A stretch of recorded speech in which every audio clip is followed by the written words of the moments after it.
If you want to make a lot of money in business, if you want to make a lot of money in sales, he said, don't have making money as your target. Your target is serving others. Now, when you hit the target, you'll get a reward. And that reward will come in the form of money. And you can do with that money whatever you choose. But never forget, the money is simply the reward for hitting the target. It's not the target itself. Is it possible for me to give out value in the format that we're discussing when I'm not able to see my customers? They are buying online because I'm doing digital marketing. How do I do that?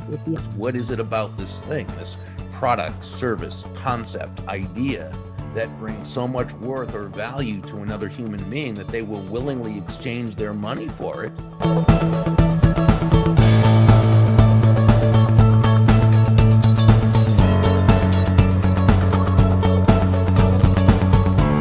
Hi guys, welcome to Ashish Janiani. It's my pleasure to have you as a friend, as an alliance who is in the field of sales in some capacity, which I believe all are, but especially if you are an entrepreneur, if you have a family business, if you have a big business, you have a small business, in any capacity, if you're involved in sales as a manager, as a leader, this channel is for you. We talk about a lot of things, but because of my work, my passion, my interest, I just love sales, and I teach it to others as a company. But I thought it's just not about me and my information, it's also about greats out there in the world who've done it for ages and impacted thousands and thousands of life. And that's what we do on the channel. We bring out the best experts and professionals who teach you about their books, their expertise for free. And I want you to pick up something from this interview today, because this man has been in the field of sales for quite a while. Bob Burg is an important figure in the sales industry, and he will be sharing his insights into three books today: The Go Giver, The Go Giver Leader, and The Go Giver Influencer. We will also speak about technology, give you some examples, the virtual world, impact of COVID on your mindset, and what you can take away if technology is at the core of your business, and what does human interactions as a role play in that. So please help me welcome Bob Burg on Ashish Janiani. Bob, good morning. How are you Hello, doing? Ashish. How are you? I'm good. So let's start with who is Bob Burg, his story. How did he get into sales? And what made him write the books? Well, my background was first in broadcasting, and I started in radio and then television. I wasn't particularly good at it, and and I like to say I graduated into sales. So I began selling for a company, but I had no experience in sales, and so I really, and the training at the company where I was working was very negligible, and so I floundered for the first few months. Um, at one point, I went into a bookstore just to see what I could possibly find that might help me, and it turned out there were actually books there on selling, which I didn't even know that was a thing. This is almost 40 years ago now, and I didn't realize that there Wow. was actually an art and a science to it. And so I saw these two books. One was by the great Zig Ziglar, and another by the great Tom Hopkins, two of the real icons in the sales profession.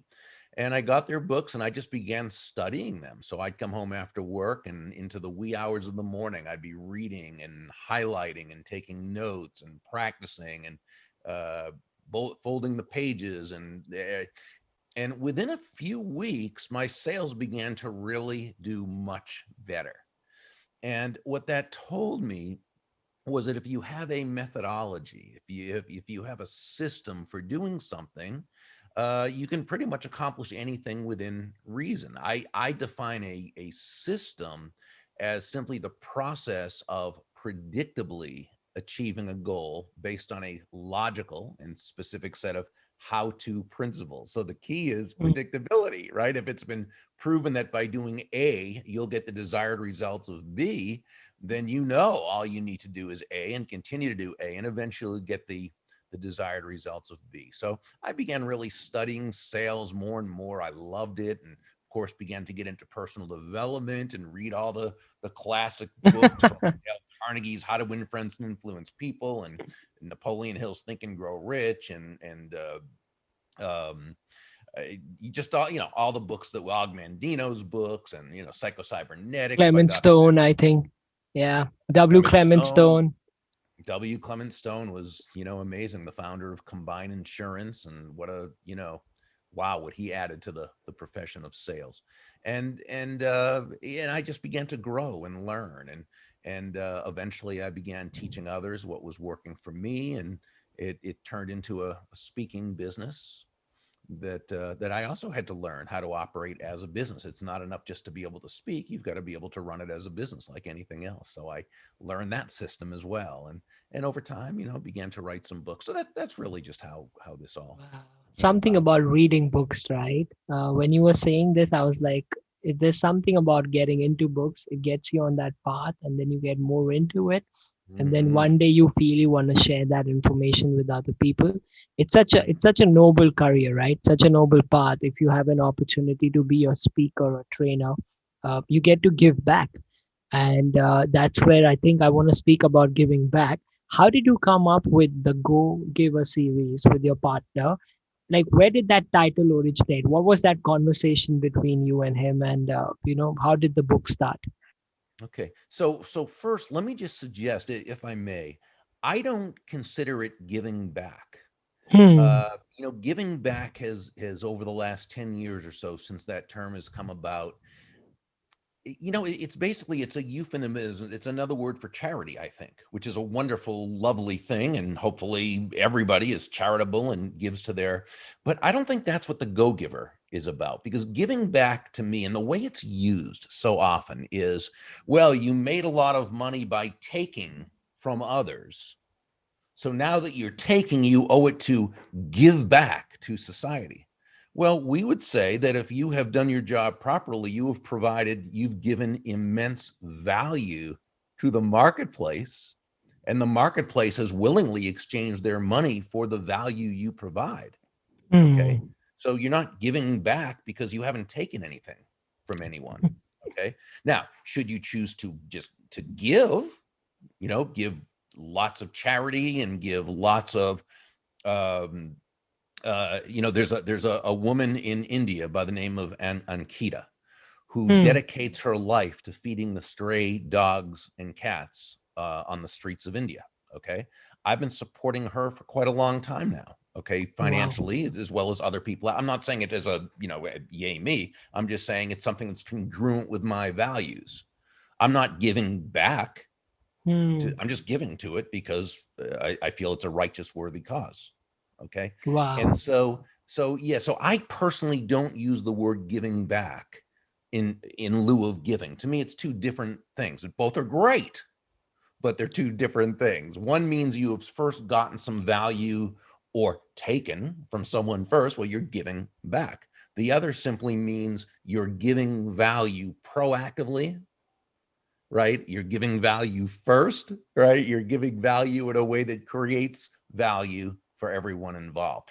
Again, and so I don't mean to be nitpicky with words. I just want to make sure I'm We're on communicating the it right track. correctly. Yeah, yeah. No, I think that's important.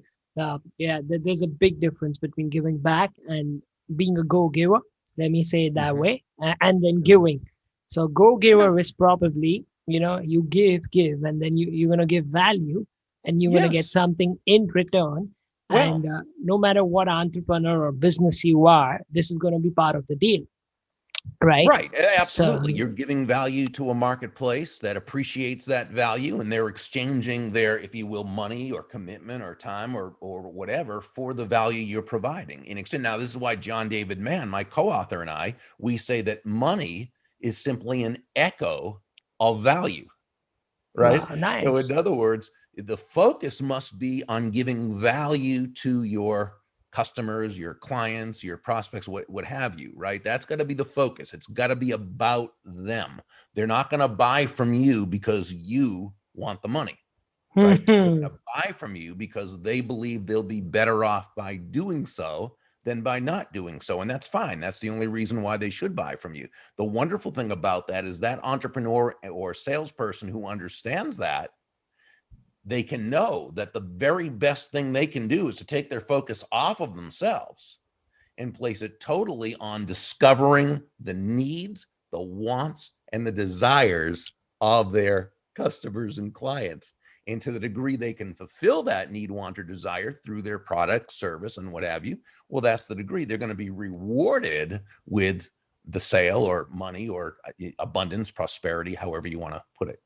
Wow, and I think that's where the I think the title came from this mindset. And I wanna ask you a question. Why is it so difficult for people to think like this? I mean, why is that the first thought is I want to close the deal, I want to get the money, and then we are thinking about what will happen when I don't close the deal, how will I pay my bills? Right. Why is it so difficult? And I wonder with that question. No, it's a great question. It's a wonderful question. I think there are a couple of reasons for it. One is it's simply human nature, right? Human nature to be self-interested, to survive, to thrive, and the focus is on ourselves. Right? It's human nature, right? It just doesn't serve, right? Because what that does is if we're focused on ourselves, it means we're not focused on the other person. So it's human nature, but it's misguided human nature. Okay. Now let's get to the second reason why people think this way, because that's how they've been taught. When you read about sales, right? When you hear about sales, what do you say? When you picture a salesperson, what do you think of? That person who's just trying to get the money and closing the deal at all costs, and they don't care about anything but their, right? And we know the best salespeople don't think that way at all. The best salespeople are totally focused on bringing immense value to their customers and clients. But when the world is taught a certain way, or to see, so people, that's why you hear people say, well, when you talk to them about going into sales and they say, oh, I could never sell. I don't like sales. Well, it's not that they don't like sales. It's they don't like what they think sales is Yes, and I think the based on word what for they've that learned. is snake oil. That's where the word Right. snake oil came from, right? Yeah. So let's speak about any of the Go Giver book.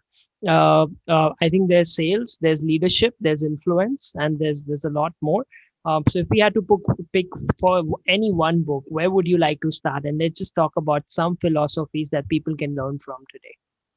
Well, I mean, I think we could start with the first one, the Go Giver, and look at it as the premise, the basic premise of it being that shifting your focus, and we've already talked about this a couple of times, focus, right? Shifting your focus from getting to giving. Now, when we say giving in this context, we mean constantly and consistently providing immense value to others, understanding that doing so is not only a more fulfilling way to live life and conduct business, it's actually the most financially profitable way as well. And again, not for some magical or mystical reasons. And no, it makes logical sense. When you're that salesperson who can take your focus off of yourself and instead place it on that other person, helping them get what they're looking to get, helping solve their problems, helping make their life better, help, right? Well, people feel good about you. People want to get to know you. They like you. They trust you. They want to be a part of your life. They want to be a part of your business, and they probably want to tell others all about you. Wow, So yes. so that shift in focus is actually, the most self-interested thing you can do is take your focus off yourself and place it on them. That's the basic philosophy. Now there are 5 laws that go with this philosophy, and those are the laws of value, compensation, influence, authenticity, and receptivity. And all 5 of them work together. So, it's not a matter of using 1 or 2 or 3 or 4, right? It's all 5 in conjunction. Hmm. And, in the first one is the law of value. And of course, we've been speaking about value, quite a bit. And we know that there's a big difference between price and value, that price is the money amount. Value is the ultimate experience, right? Value is you could say, the relative worth or desirability of a thing, of something to that end user or beholder. In other words, what is it about this thing, this product, service, concept, idea that brings so much worth or value to another human being that they will willingly exchange their money for it and be Hmm. glad they did, while Hmm. you make a very healthy profit. And in any exchange like this, okay, there should always be two profits: the buyer profits and the seller profits, because each of them come away better off afterwards than they were before. Yes. So it's Yes. your job as the sales professional to combine excellence and consistency and attention and empathy and appreciation, and be able to discover how you can best serve that person and make them feel good about themselves and about the situation and enjoy the experience. And to the degree you do that, you will be rewarded with their business. Wow. And Bob, to get all these concepts together, is there an example that you can share from your personal life where you probably saw somebody do this, even them without knowing it, when you went to buy something, or in your career as a consultant when you've dealt with a client? I Oh, think you it'll see it help all the them. time. You see it all the time with any sustainably successful business, because if a company was not able to do this effectively, they couldn't stay in business. Okay, so Mm. it's like the restaurant that I go to on Saturday mornings, and their food is very good, of course, which you would expect in a restaurant, but that's kind of baseline. There's a lot, just like Ernesto in the story told Joe, a lot of restaurants have good food. Okay, so their food is good. But when you step into that restaurant, from the minute you step in, they make you feel like you're part of the family. I mean, they remember your name and they remember your table and they know your story, and they make you feel like you're the most important customer in the world. And they're making every customer feel like that. And it doesn't matter, because you just feel so good about the experience. Their teamwork is wonderful. There is sort of even the customers seem to be all happy and engaged with it. It's a great experience they provide. That's that restaurant. It's many restaurants. Mm. It's also the quick printer down the street, and it's the banker, and it's the chiropractor, and it's the realtor, and the insurance salesperson. I mean, this is what it's all about. Now, does everybody do it that way? No, not at all. because That's one because of the we are things we would. self-interested, but it's as you said, it's we are self-interested but doesn't serve the purpose. So even from a logical perspective, give out value if it's Yeah, difficult for you to understand this process emotionally, which we hope you do. But even yeah. from a logical perspective, it makes a lot of sense. No, and remember, that's why when we talk about law number 4, the law of authenticity, why it's so Hmm. important. It's very difficult to do something consistently when your heart really isn't in it. Okay, the restaurant owners, where that I'm talking about, they have a very high core value of making their customers feel great. They treat their staff members wonderfully, like family. Okay, the entire creation that they have as a restaurant. Okay, and by the way, it's a fairly small restaurant, and even during off season, it's packed on Saturday and Wow. Sunday. People just want to go there, right? But they hold it as a high core value. It's their authentic core. It's not something that they're faking. You know what I'm saying? Wow. Wow. So let me take one more example. This is very good. Thank you for that. There are a lot of technology companies which are coming up now in today's world, and a lot of these guys are working from home, and it will also bring me to leadership and sales combined. Is it possible for me to give out value in the format that we're discussing when I'm not able to see my customer? They are buying online because I'm doing digital marketing. How do I do that? If you have some tips on for these technological startups, and what is the importance of leadership? Where in the Go Giver series, why did you write that book, and what does that talk about? I'm just combining Well, two questions. well, first, when you say, can I, give value to others, even though I'm not right in front of them? Sure. We usually do give value to people when we're not right in front of them. It can be in the form of information. It can be in the form of a connection. It can be in the form of help and answering those questions in a way that causes them to feel good about asking, and helps them see things they may not have been able to see, before. The way we add value to others' lives, sometimes depends upon our business. But as far as the medium, technology has given us more opportunities to be able to connect with people when we otherwise might not have been able to. Think Yes. about what we can do on the social media platforms and on Zoom. Whereas, when I was coming up, it was a telephone was the only non-personal way, or a letter that you had to write that was going to take a week to get that. So no, I think Yeah. more opportunities. Now, in terms of the Go-Giver Leader, which is the second parable in the series, John and I wrote that because the Go-Giver, the original book, was really about entrepreneurship. That was kind of the theme, entrepreneurship and sales. And people just wrote and they asked, how would these laws apply to leadership? And so we wrote the book, and we wrote another story to explain that. But it's basically the same thing.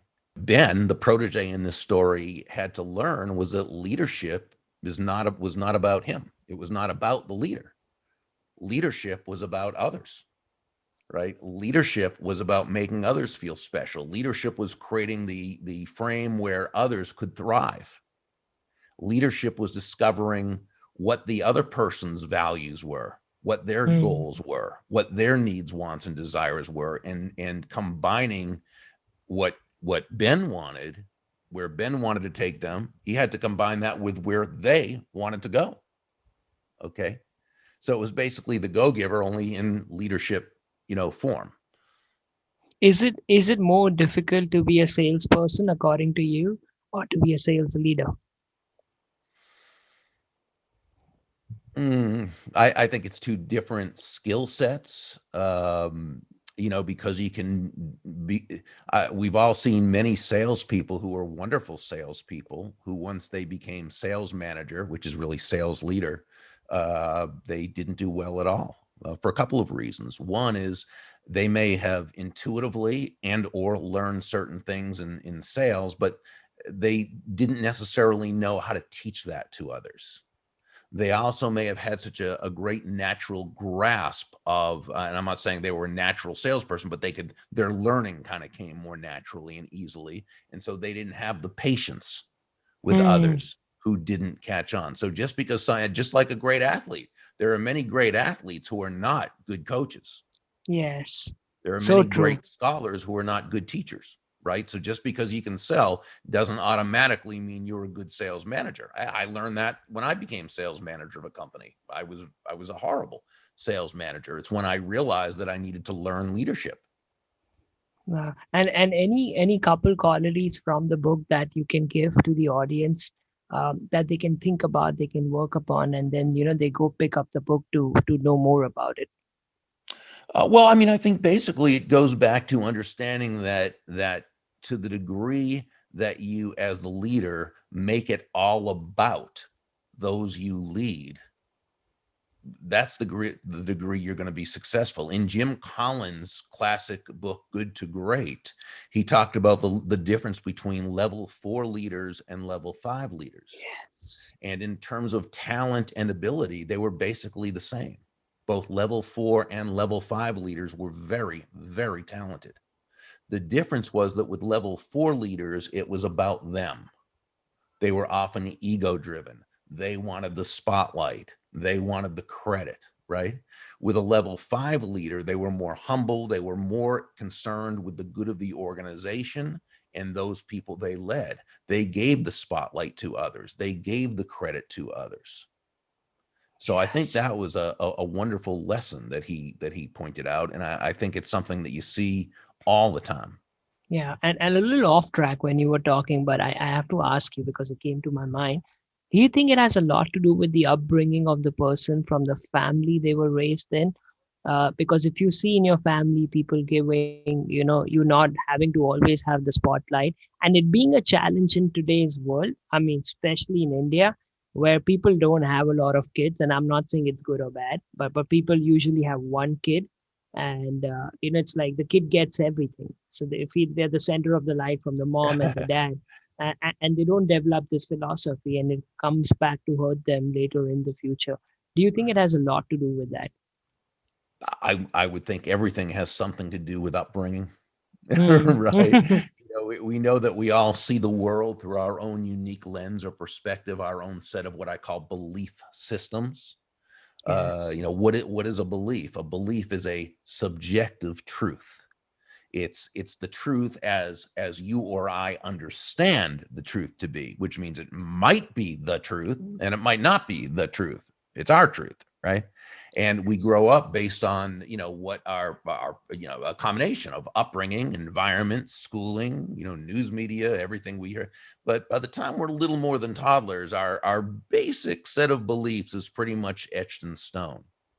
So Yes. many people, they grow up and they live their lives basically controlled, but by what I call an unconscious operating system, thinking that they're making free will choices when really these choices come within a very, if you ever saw the movie The Matrix, right? And Yeah. everything's controlled when you're not even aware that it's controlled, right? And so that's why the book Psycho-Cybernetics by Dr. Maxwell Maltz was Yes. such a brilliant book, because what I think he really demonstrated was that we live our lives according to a set of beliefs, and those beliefs guide our actions. And so long as we're unaware or unconscious of holding those beliefs, there's nothing we can do about them. That's why Hmm. the first thing to do is we need to free our mind. We need to unlearn, right, a lot of what Yes. we need to start questioning our premises and asking, okay, I think this, but why? Hmm. Why do I think this and not that? Right? Well, I learned this from my parents, or I learned this from a friend or a teacher or what have you. Okay, but where did they learn it from? Hmm. And does that make it true? And what's the reasoning behind? You know what I'm saying? So to the Yes. degree, now it doesn't mean that anything we've been taught isn't good or truthful. Of course it is. There's many things we've been taught that are good, that are productive, but there's also a lot that we just unquestioningly think, and we don't see the world as being any other way, Yes. and it's incorrect. And unless we're dealing in truths, it's very difficult to operate from a logic base. Yes, and I think that's why they say being curious keeps you young, because Yeah, you keep that's discovering new right. things, right? That's right. Right. That's right. And that brings me to the final section of I mean, I'm just thinking when you're talking, it's going deep into me, so that's why I'm reflecting on it. Uh, and I think it has a lot to do with culture, and culture has a lot of influence, and that's what you speak about in one of your other books. And let me take an example of recent times of what happened in 2020.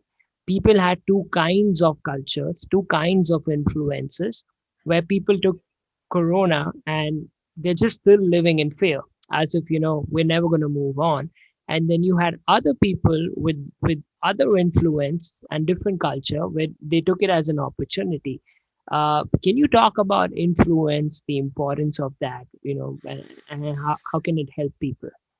Well, in terms of, I think in every country, there were the people who saw this as the end, the end of all and the doom, and other people saw it, first, I mean, let's acknowledge the whole COVID thing is a horrible thing. I mean, it's Yes. not something we would choose to have. And through no fault of any individual, there's many lives that have been ruined, literally in terms of deaths and sicknesses, and others in terms of their business because they were not able to operate. So we understand that. Okay. Now, yes, there was the big group of people who kind of focused only on what they could not do. And indeed, there's no judgment, not blaming, nothing. Of course, it was a horrible thing, and there are many things we could not do. But then Yes. there was another group, a much smaller group, I think, that said, okay, yes, these are the truths of the situation. We cannot do this, we cannot do that, this is going to be difficult, and so forth. Okay. But they didn't focus on that aspect. They then Hmm. went to, okay, what can I do? What is in my power to do? How can I find a way to do something different and find a way to bring value to the marketplace? How can I be part of the solution? Okay. Again, no judgment on anyone, but yes, there are different people who this is just how they now. Again, it's a combination of upbringing and environment and schooling and personal development and your natural mindset and where you're willing to change. You know. Wow. And if I had to pick up the book, the Go Giver Influencer in the series, uh, why would I pick that book up? Like, who is that book for? This book is more about people skills. Hmm. Okay, this is really a book on it. When you think about it, who are we always dealing with? Other people. So I've always said that, talent is important. Technical skills are important. Having a great product or service is important. They're all very, very important.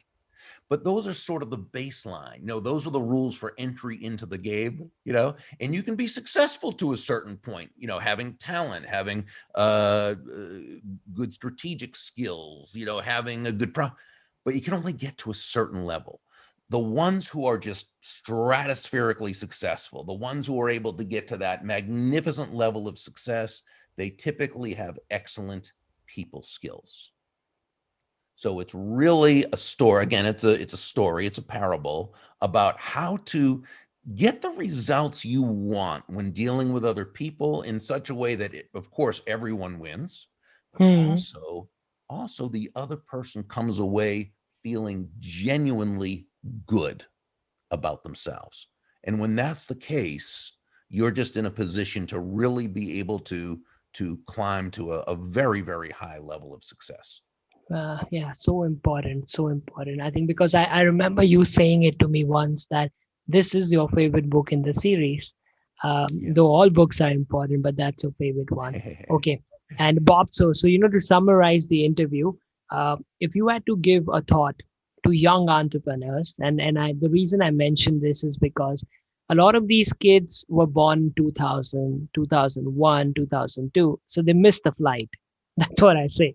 We know technology was already there, which is a great thing, but about human interactions and certain Mhm. basic values, because a lot of these people will be sitting with each other at a restaurant, and I'm sure you see it. They're not talking, but they're chatting, right? Right. And I want them to get that, everybody uses technology. So the reason you can see this interview is because we use technology to record it, we use technology to edit it, we'll use technology to upload it, and we'll use technology to promote it. But if you had to give a thought to that age group, uh, and what is Bob up to in the coming months and years is what I want them to know. Okay, so again, so first, in terms of any kind of thoughts, I go back to something a mentor of mine told me years ago, and they said, if you want to make a lot of money in business, if you want to make a lot of money in sales, he said, don't have making money as your target. Your target is serving others. Now, when you hit the target, you'll get a reward. And that reward will come in the form of money. And you can do with that money whatever you choose. But never forget, the money is simply the reward for hitting the target. It's not the target itself. Your target is serving others. Okay. That's the first thing. The second thing I'd say is regarding technology, by all means, utilize technology, but utilize it as a way to connect with others personally. Technology is a means to an end. It's not the end itself. As a young leader, as a young entrepreneur, your goal is to connect with people on a heart to heart level. That's where it starts. All things being equal, people will do business with, refer business to, and want to be in relationship with those people they know, like, and trust. That doesn't happen through a computer, but the computer can certainly be used for that end result. Yes, yes, And those as far as programs I have coming up, we have we have an online course now, Endless Referrals, the Go Giver Way. And we're having a new membership site in about 2 weeks from our interview. So it will be sometime actually in February that will be having the Go Giver Success Alliance um, membership community, which will be a wow. lot of fun. Yeah. Oh wow. So where do people find all this information? Where do they find you? Yeah, go to Burg, and that's BURG.com. And pretty much everything is there. Sign up for our newsletter, our information. You'll get have a whole bunch of really cool videos that you'll receive, short videos on building your business, and we'll let you know when we have through our newsletter. We'll let everybody know when the new membership site Yeah, I is up. think people should look up to it. It's an association, it's a community, and that's what these groups do for you. It get you in that mindset so that Yeah, you start, yeah. it gets you curious. That's what we spoke about as one part of it. Wow, well, thank you so much. It means a lot, you My giving this pleasure. time. Thanks so much. You're welcome. All right, bye-bye.